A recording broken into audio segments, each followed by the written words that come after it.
Najskôr som šiel do Nitry na etnológiu, pretože všetky tie roky, ktoré vlastne som sa venoval tomu folklóru, ma nejako smerovali k tomu, aby som tam išiel.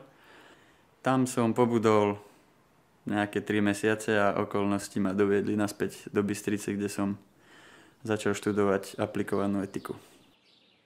Keď si niekto najme do firmy aplikovaného etika, tak už je na seba bič. Keď si ho už raz najme, tak ho musí počúvať. Myslíš, že to niekto spraví? Robil som technika požiarnej ochrany. Úplne diametrálne odlišnú záležitosť. A popri tom sa dalo niečo doma vystrúhať v rámci záľuby.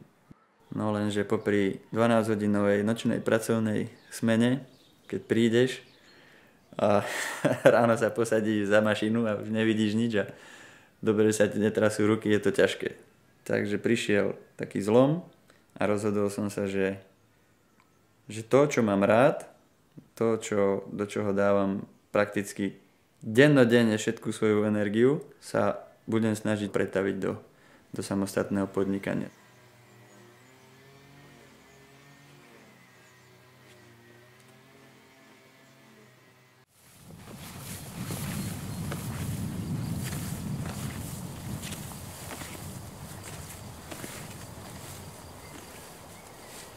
Ten materiál, s ktorým robíš, tak keď ho chytíš do ruky, tak musí v tebe rezonovať.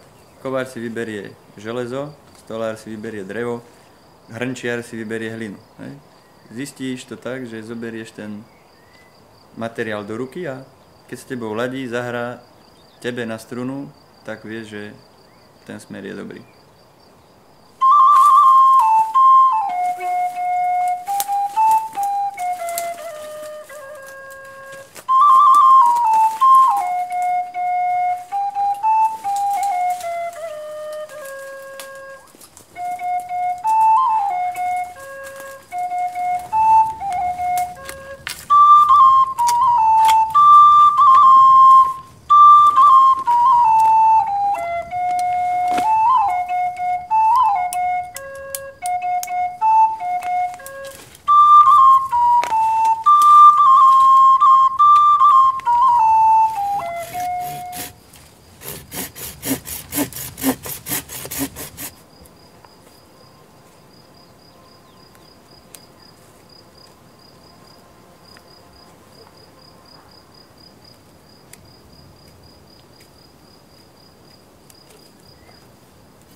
Okolo domu je neskutočne veľa práce, aj keď si sadneš a povieš si, že nemáš čo robiť, tak máš vždycky čo robiť.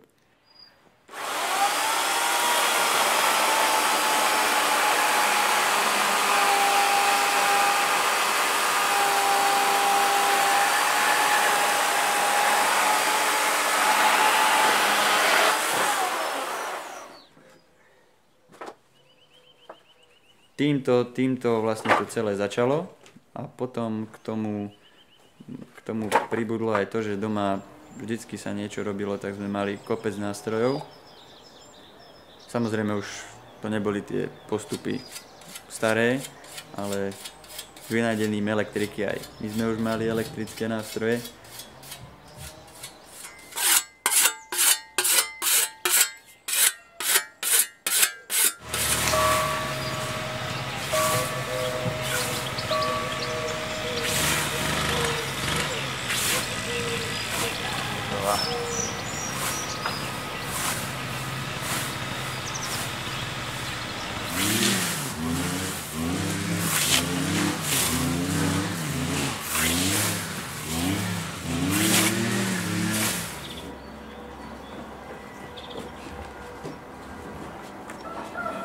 Či bolo treba opraviť nejakú skrinku.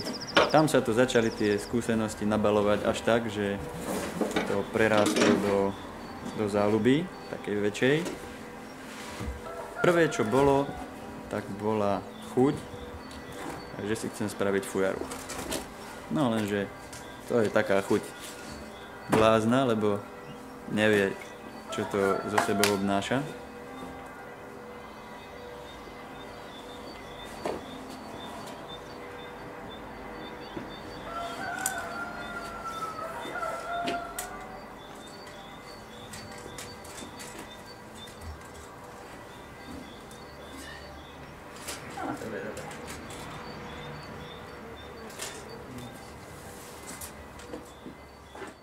Tak dneska vás tu opäť vítam. Ste už niekoľká skupina, ktorá absolvuje, nie je to kurz, ale je to také spoznávanie. Teda presunúť zvuka, pozrieme, ako sa tam skúsime natlačiť. No, jasne, Tak začala sa vyučovať na školách informatika. Všetky deti vedia robiť s počítačom.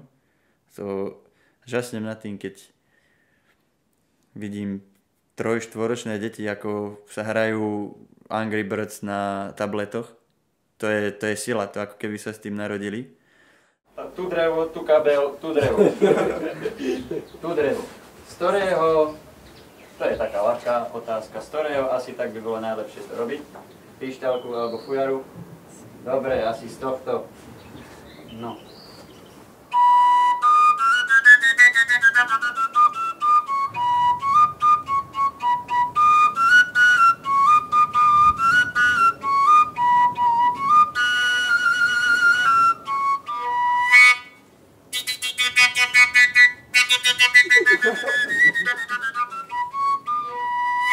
Nevravím, že sú gramblavé. To nie.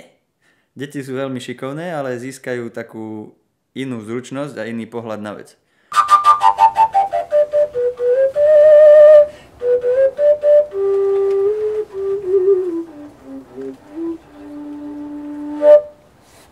Dobre, potvrdila sa mi mágia. Toto je najčarovnejší nástroj na svete. Podľa mňa. Lebo keď som začal hrať, u každého to platí. Tak s našou fujarou, tradičným slovenským ľudovým nástrojom, každý v tom momente stíchne. A môže sa robiť, čo sa môže robiť, ale vždy tí ľudia stíchne. Hej?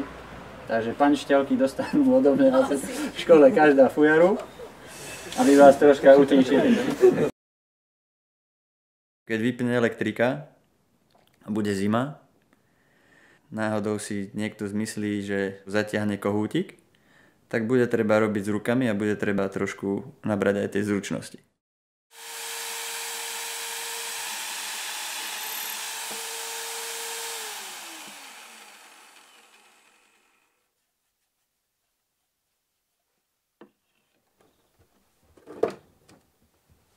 Tá výroba je veľmi časovo náročná.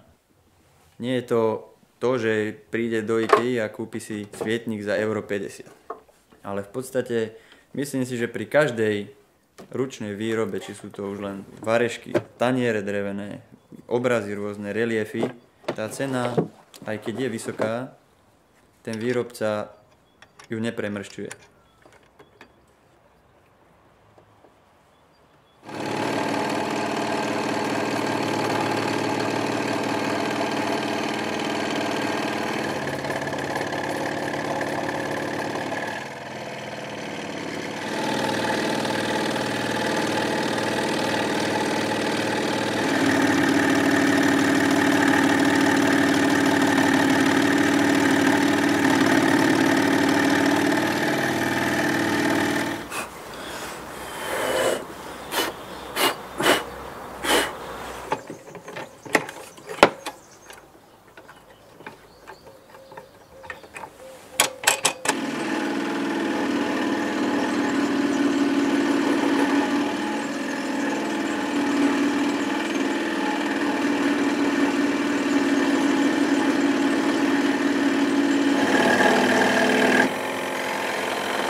Ľudia gúľajú očami, pri tom, keď vidia alebo počujú cenu toho výrobku.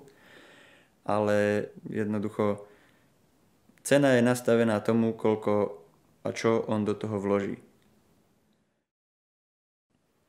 Zatiaľ je to všetko v počiatkoch, dúfam, že sa to dobre rozbehne a keď to rýchlo skončí, tak viem, prečo to skončí, lebo potom príde niečo, kde tie informácie a skúsenosti zúročím.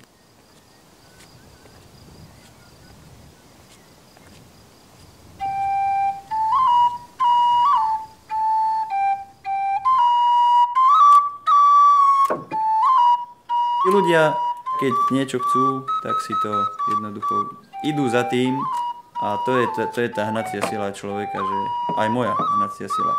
Čo chceš dosiahnuť, tak jednoducho malými krokmi sa to dosiahnuť dá.